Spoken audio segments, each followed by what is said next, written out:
People have asked me, why do I do this? They say the idea is just so big. Some people are afraid.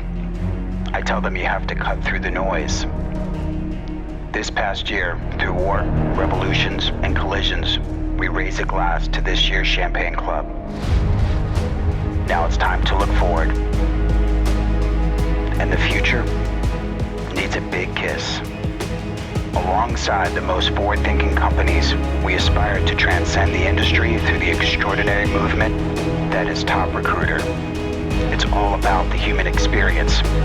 It's about connecting with one another. One of those colors is the competitive spirit. I'm going to be victorious in this global competition. I'm not going to pretend that I'm the best recruiter. I'm going to show you guys. Over 2.3 million people watched. Over 32,000 people have voted. The search is over. And the results are in.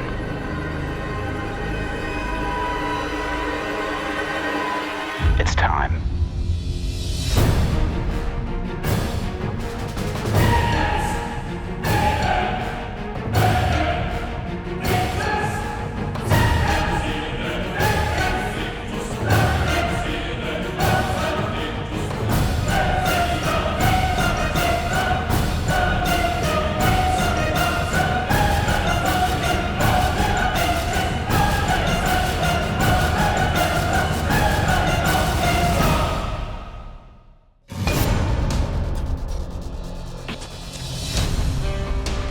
For Season 2 of Top Recruiter, the competition in Miami, we shine the spotlight on the global aspects of today's job search. Each country has its own job seekers who employ their own job search strategies. In today's global society, the way we search for jobs has changed. What hasn't changed is the show's commitment to you. Top recruiters are a key component of any successful job search. Who would you trust with your career?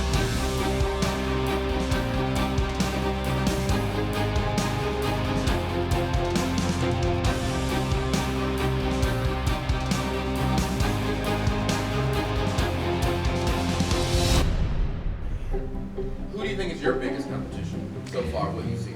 I think my biggest competition is probably myself. I think my biggest competition is gonna be the redhead, the ginger.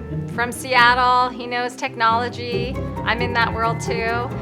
He's gonna know a lot, especially knowing that the competition might be somewhat technologically inclined. I think she already had a chance to win and she didn't. So, I'm more worried about Mike at this point in time. I'm connected in the business inside and out, not only as a recruiter, as a leader in the industry. I've trained organizations, I've traveled the nations, and I love the business. I think a lot of people, when they do goal setting and goal planning, they wait the whole year for something to happen. And a key segment in marketing is called KPIs, key performance indicators.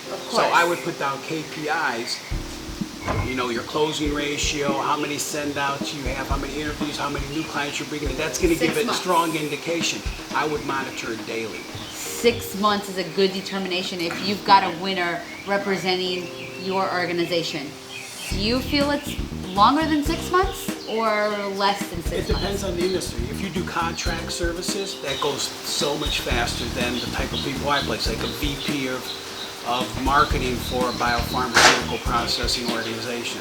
That process is usually for one placement is like 3.5 months. The fees are $35,000, $45,000. For a contract service position, is much easier and quicker. As you've witnessed all season long, these top recruiters take this competition very seriously, so it can be easy to forget that the cast members have a little sense of humor. I want you to impersonate each of your castmates. Recruiters, today you were asked to do something that you've never done before. This is what we do as a top recruiter. I had this one shoot one time and we did it and it was great. corporate recruiters, we don't, I'm just a little worried. I don't like to talk about it. We've got to get to the spirituality of it. It might have been when you were growing up. It's got something to do when your brother or your sister or your uncle's mother, it's the spirituality of the thing. I don't like to speak up for myself. I'm really passive. When you do the yoga just right, it can be orgasmic. You've got to do... Wait, no, dude. She will.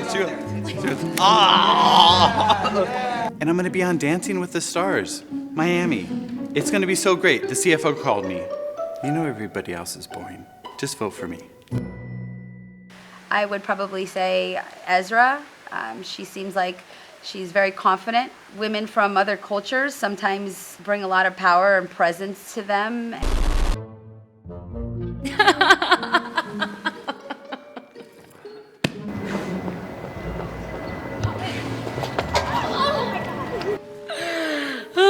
Sorry. Hey, I'm okay. You okay? Sure. I'm there. Okay. You alright? I'm okay. To bust a knee, alright? Come on.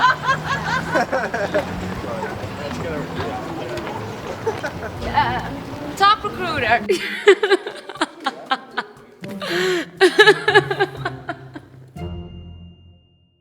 you think he's your biggest competition? I hesitate between these two because she has experience with this show. She was in it last year. She had that emotion that she lost it, so that emotion can make her do a lot of crazy things. So I have to look out for her. In Europe, you can't go as a corporate recruiter. You can't call a candidate from X company X and say like, hey, I got a nice job for you, are you interested? They will sue you. And we as headhunters, we can do that. So your job is actually really hard. It gives, now we sit down here and we talk about it. It gives me a better, perspective. So did you have that perspective prior to coming to Top Recruiter? Did you have a strong understanding of what it was like to be an in-house or corporate recruiter? Well, to be honest, no. And now I connect with my other, with you, Yvonne, with Paula, with other corporate recruiters. And I see how hard it is. They have to think about marketing. They have to think about hiring the right people. They can't go out and headhunt. We do that. I pick up my phone and I say to candidate X, I use my sales skills and I convince him to come to work to another company. They can't do that. Listen, it's a partnership, right? It is a partnership. We're all talking about us versus them. Right.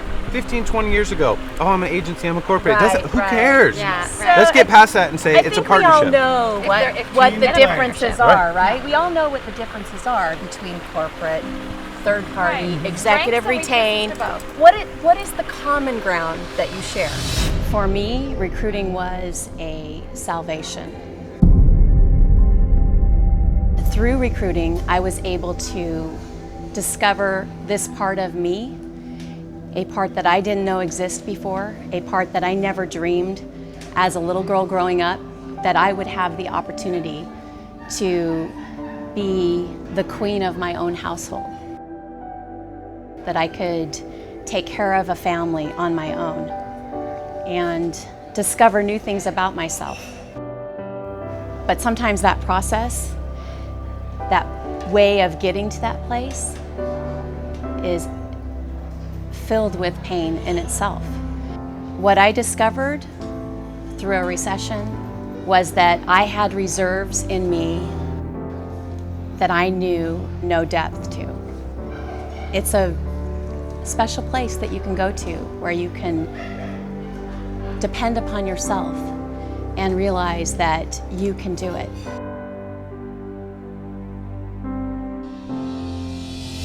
What do you think is the common attribute that each of you has to have or skill set that makes you good at your job? I think the most important is that for me, I can't speak for other people, but if I hire a recruiter, I look if they have a heart, if they want to help other people without thinking about themselves. Because you manage careers of someone else who has to feed his wife, his kids, provide them good health care and all these other factors that you have in your life.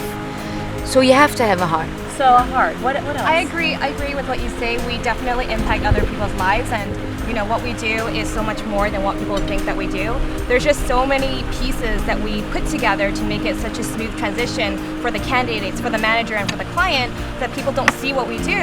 But what we do is so much more and so much more strategic. In-house and corporate recruiters might have some differences, but both roles are very strategic. It's been the same. I've been agency, I've been a contractor, I've been a corporate guy. There's a business need. We got to grow a product line, we acquired a company, whatever that need is. Then we have market intelligence, right? So we know the going rate, we know where these people are, we know what skills are available, and then we go into the assessment, right? So we source, we screen, we assess, we select, and we hire the right candidates for the job, right? And then we retain those people. And that methodology is not any different based on your role or your lens or where you are in the process, right? So if we adhere to the same methodology, we partner together, provide a great candidate experience, then we're servicing the business. That's what we're here for.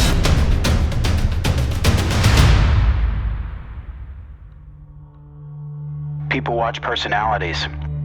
To see your product, people have to watch. When you advertise in a different way and you cut through the noise, you can bet people will pay attention. We'd like to give a special shout out to our Season 2 sponsors for having the courage to respect the audience in a bigger way. Your support and collaboration made this season a massive success. Now, it's time to find out how your favorite top recruiter placed in the eyes of the audience. At number 6, this person had the lowest number of votes, but still made quite an impression on the producers of this show.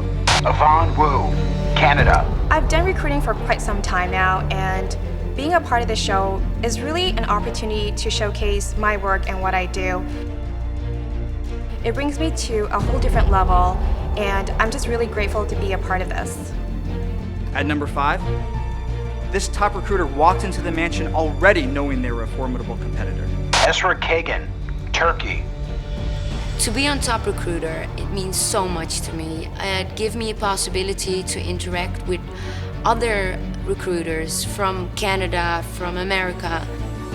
I really get to know them and how they work here. It opened up a new world for me. At number 4, this contestant came into the competition driven to be the best. Mike Gutowski, USA. Decided to do this show first of all because I love the recruiting business. I represent the recruiting business. I can help anyone that's watching this program right now. People ask me, what's it like to you? I say, it's kind of like a Van Gogh painting. It's at all different angles. So it challenged me. It hit me all different angles. At number 3, this top recruiter was the dark horse of the competition. Batsheva Chase, USA. Top Recruiter this year was really an exceptional experience for me. I knew coming back again after last year that it was going to be a challenging opportunity. It's a really, really intense experience. Be very emotional at times, being so close with so many people and being under such extreme pressure. But the reality is I'm a survivor. Who do you think your biggest competition is so far?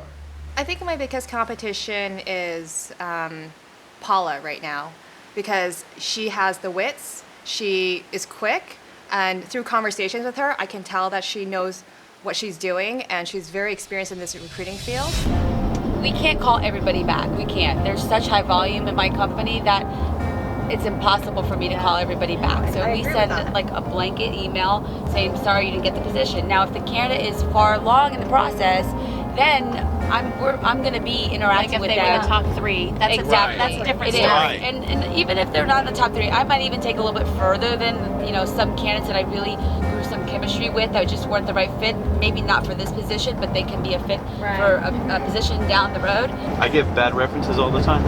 If someone calls me and they want to know backdoor, if they want to know like how good was this source or how good was this recruiter, is this person a good sales rep, blah blah blah, I will not put my name on the line, and I have a great brand. You won't risk yourself. I will not risk myself for someone that's half-assed or someone that's sort of good. But they probably would put you down as their reference, right? No, we're talking about the real references. Right, references that are written or professional or put down do not count. Jeremy's a corporate recruiter, and Yvonne, you're corporate recruiter, correct? And Paula, are you corporate recruiter? Yeah. So we have 3 corporate recruiters and 3 agency, contingency, retained.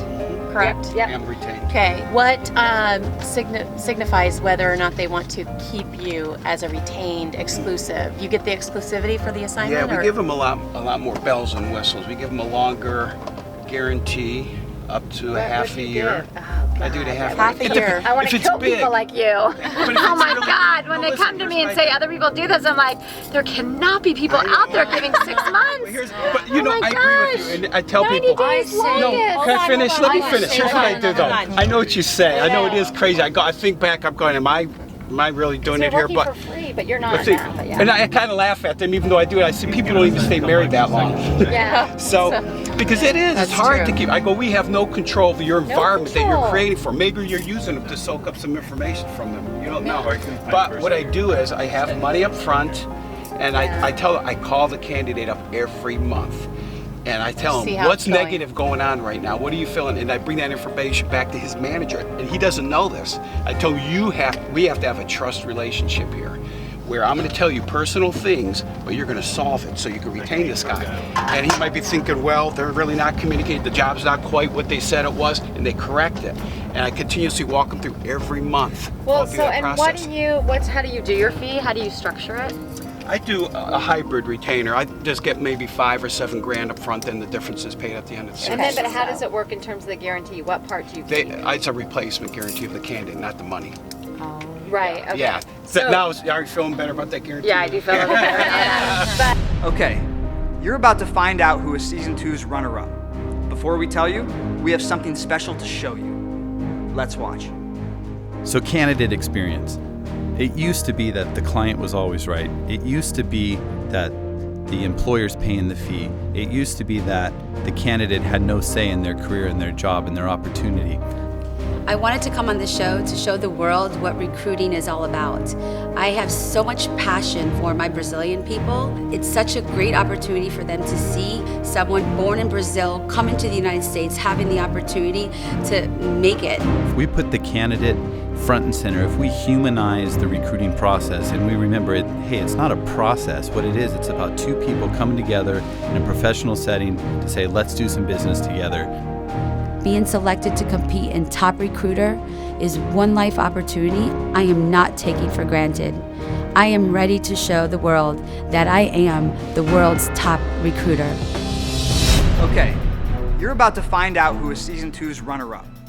At number 2, this top recruiter brought real excitement into the competition. Jeremy Langens, USA.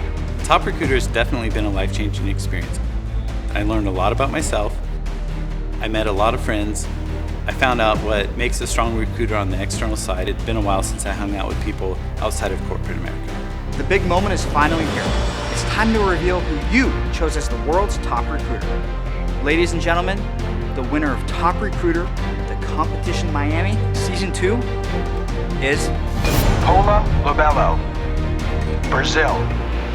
I sincerely want to thank everyone for selecting me as Top Recruiter for Season 2. I really feel so fortunate to have stumbled across such a rewarding career path and being presented with the opportunity to showcase some of my skills on this season's show. I hope our viewers gain some valuable insight to the recruiting industry. I want to thank Chris for this opportunity. It's just really been a very amazing ride, and I'm looking forward to the challenge of competing against Season 3 Top Recruiters. Thank you all for watching and being a part of Top Recruiter Miami. For the latest news on all things Top Recruiter, check in with us at toprecruiter.tv.